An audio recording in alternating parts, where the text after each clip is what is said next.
Welcome to all our viewers in Nigeria and around the world to News Cycle on Global Television, coming to you live from the nation's capital, Abuja. I am Anthony Momodu. A quick reminder that Global Television is on DSTV channel 365. President Bola Tinubu has presided over a meeting of the Federal Executive Council, preceded by the swearing-in of the newly appointed head of the Civil Service of the Federation, Mrs. Esther Didi Walsin-Jack.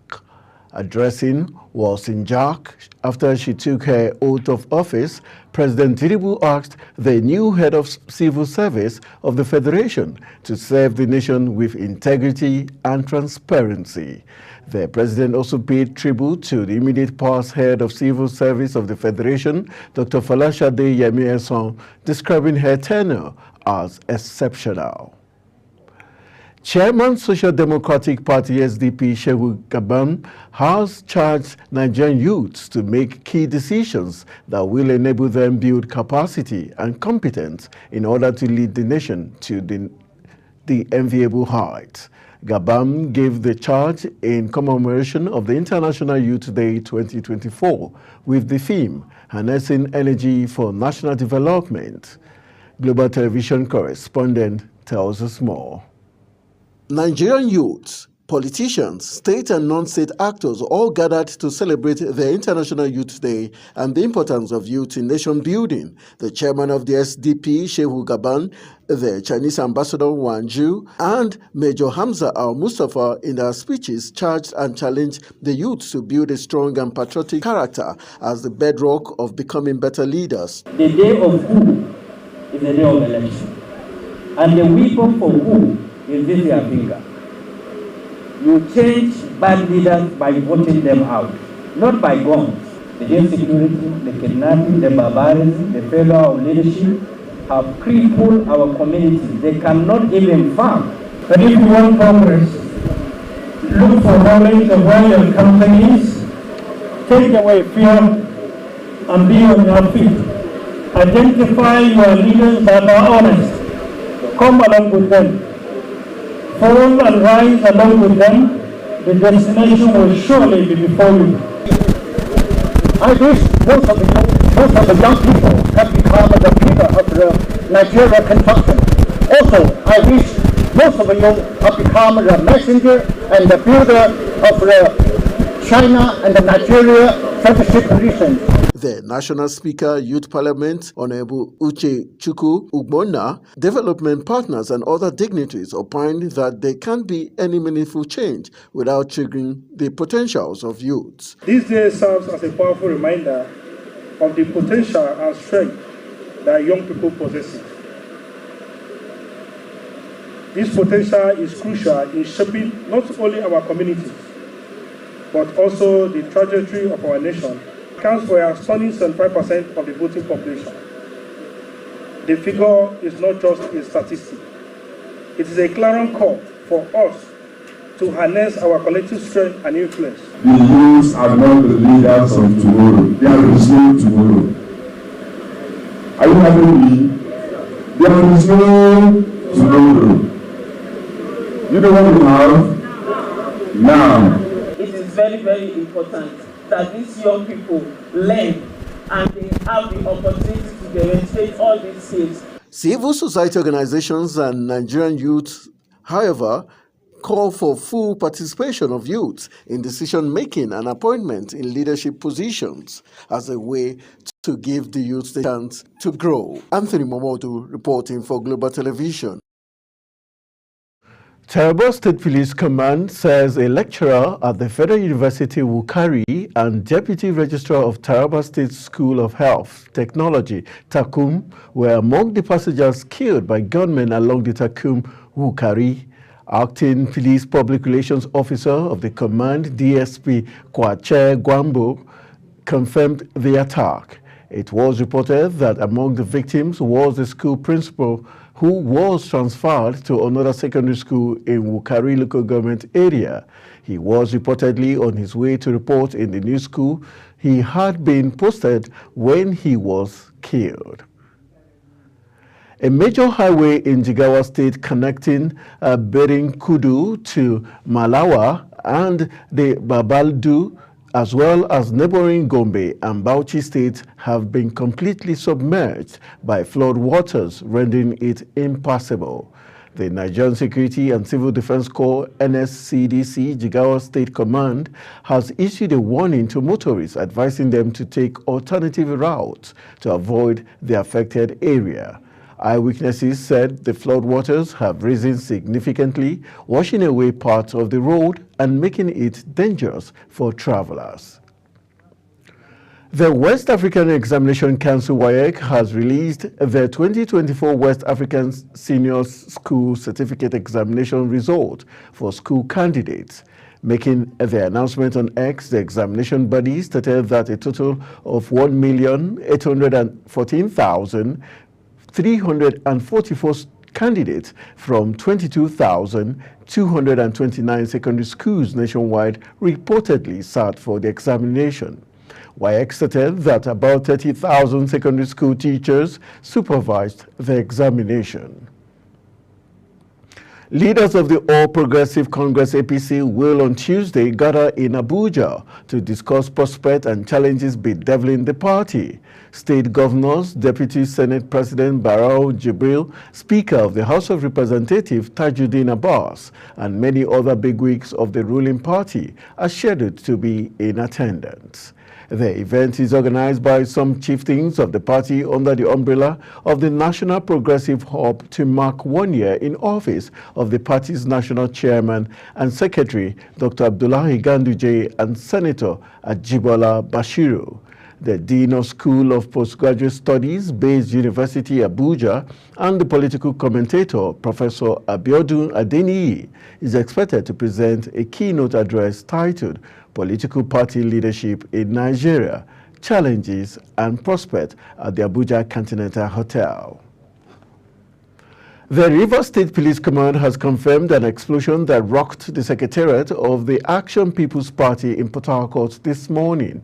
Additionally, the police stated that its bomb disposal squad had been dispatched to the scene to assess the situation, determine the extent of the damage, and identify the source of the explosive substance. The spokesperson for the command, Grace Eringe Koko, confirmed the incident to our correspondent. The Nigerian Labour Congress NLC has asked President Bola Tinubu's administration to stop the blame game, reverse his policies that it alleges have caused hardship to Nigerians, and engage in meaningful dialogue with relevant stakeholders. Similarly, the presidential candidate of the Labour Party in the 2023 poll, Peter Obi, said the nationwide protests, which ended on Saturday, were a call on Nigerian leaders to reflect deeply on the growing poverty in the country and take steps to address it. Kwara State government says operations of scavengers have been prohibited in Ilorin metropolis, the state capital, as part of new strategies to eradicate indiscriminate dumping of refuse in the state.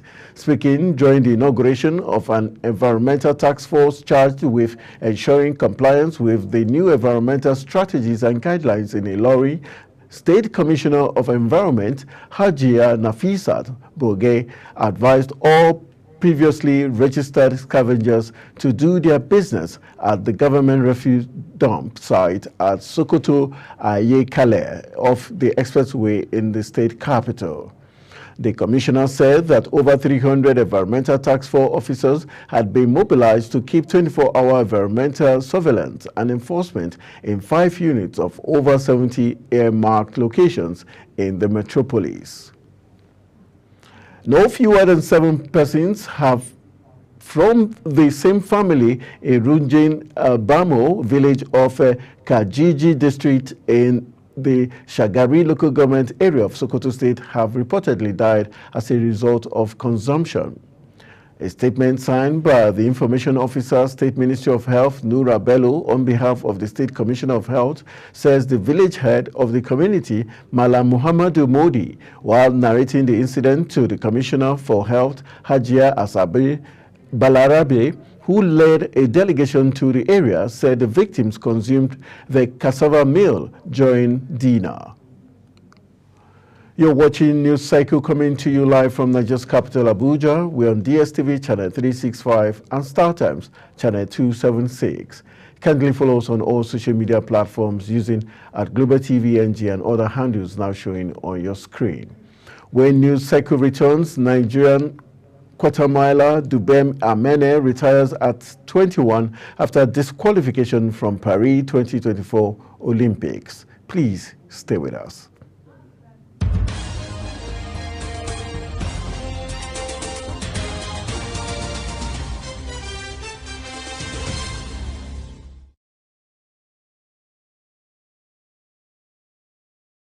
Welcome back from the break. This is Global Television, bringing you live broadcast of News Cycle. Thank you for staying with us. To business, Nigeria's 36 states received $39.62 billion as ecological fund allocation from June 2023 to June 2024. Data from the Federation Account Allocation Committee, published by the National Bureau of Statistics, showed the ecological fund is a crucial part of Nigeria's federal revenue allocation, specifically designated to address various environmental challenges nationwide, including erosion, desertification, flooding, oil spills, and drought. The Nigerian Air Force says airstrike by the air component of Operation Delta Safe has destroyed 13 illegal refining sites. Public Relations Information of the Air Force, Air Vice Marshal Edward Gabwet, says 10 overhead tanks and several gallons of illegally refined products were also destroyed in the operation. He said the airstrikes were part of efforts to curtail activities of oil thieves and economic saboteurs engaged in illegal and nefarious acts of bursting oil pipelines and siphoning crude. Hamas has urged the Gaza mediators to implement a truce plan presented by U.S. President Joe Biden instead of holding more talks, as Palestinians fled a new Israeli military operation. The statement from the Palestinian group, whose October 7 attack on Israel triggered the war, came a day after one of the deadliest reported Israeli strikes on the besieged Gaza Strip in more than 10 months of war. International mediators had invited Israel and Hamas to resume talks towards the long-sought truce and hostage release deal after the fighting in Gaza and the killings of Iran-aligned militant leaders sparked fears of wider conflicts. China urged all sides in the Ukrainian war to de-escalate as Kiev forces pierced deep into Beijing ally Russia's Kursk border. Kiev has deployed thousands of troops to the surprise operation, a Ukrainian security official says, seizing the battlefield initiative after months of slow Russian advances across the east. The assault seemed to catch the Kremlin off guard, with Moscow's army appearing to concede that Ukraine had been able to penetrate its territory by almost 30 kilometers in places in response to the offensive. Beijing Monday urged all parties to follow three principles for de-escalating the situation. Russia is evacuating residents from a second border region as Ukraine continues its surprise week-long offensive inside the country.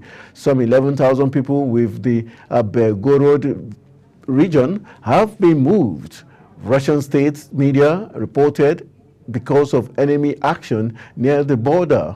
Belgorod lies next to Kursk, where Ukrainian troops launched their surprise attack into Russian territory. Ukrainian forces have since advanced up to 18 miles inside Russia, the deepest incursion into the country since Moscow's full-scale invasion of Ukraine. Kiev claims thousands of troops are involved. The U.S. has sent a guided missile submarine to the Middle East as tensions grow in the region. Defense Secretary Lloyd Austin also said an aircraft carrier which was already heading to the area would sail there more quickly. The move comes in response to fears of a wider regional conflict after the recent assassination of senior Hezbollah and Hamas leaders. It signals the U.S. determination to defend Israel from any attack by Iran, with Austin saying U.S. would take every possible step to defend its ally.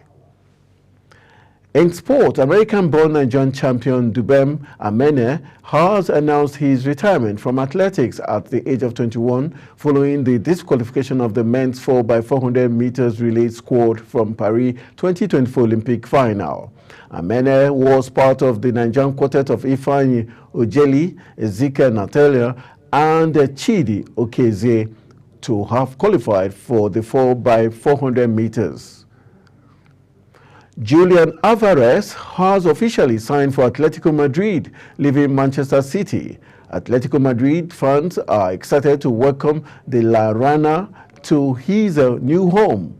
The 24-year-old will be in the club until 2030. A statement from the club website titled "Welcome Julian Alvarez" noted that a 6-year deal had been reached. Arsenal's Bukayo Saka and Chelsea's Cole Palmer have been nominated for the Professional Footballers Association Men's Young Player of the Year award, with Blues playmaker Lauren James and Manchester City's Kyria Keating contenders for the women's honor. Saka, who won the award in 2022-2023 season, is on the men's 6-player shortlist after the England international scored 16 goals and provided 9 assists from the wing in the Premier League last season. Chelsea's James have put herself in the frame for the back-to-back PFA Women's Young Player Awards by scoring 13 goals in 16 games to help her team win the Women's Super League. The award winners will be announced on Tuesday, 20th August. As the 2024 Paris Olympics came to an end, athletes who won medals at the Olympics will receive more than just gold, silver, or bronze awards. While the International Olympic Committee does not provide prize money, many countries reward their medalists with financial bonuses and other unique gifts. The United States ended the game as the country with the most medals with 126, followed by China with 91 and Great Britain in third with 65. Chelsea's proposed £34.5 million deal for Atletico Madrid forward Samuel Omorodion has fallen through due to contractual issues, leaving the futures of Conor Gallagher and Julian Alvarez in doubt. The collapse of Omorodien's transfer has forced Chelsea and Atletico to explore alternative options, with both clubs now considering a return to London for João Felix. The Portuguese forward spent time on loan at Stamford Bridge in 2023. Genk striker Tolu Orokodare scored his second goal of the 2024-2025 Belgian Junior Pro League on Sunday in their Navy 3-2 win over reigning champions Club Brugge at the Kerguelen Arena. Orokodare made it 2-2 with 7 minutes left on the clock after Genk had gone 2-0 down against Inter visitors. Slugger Olsen broke the deadlock for Club Brugge on the stroke of halftime and made it 2 for the champions in the 60th minute before Yanni Stokers reduced the deficit for Genk from the sport. That's it on News Cycle, and it came to you live from Nigeria's capital, Abuja. We are on DSTV channel 365 and StarTimes channel 276. Kindly follow us on all social media platforms using @GlobalTVNG and other handles now showing on your screen. I am Anthony Momodu. Thank you for watching.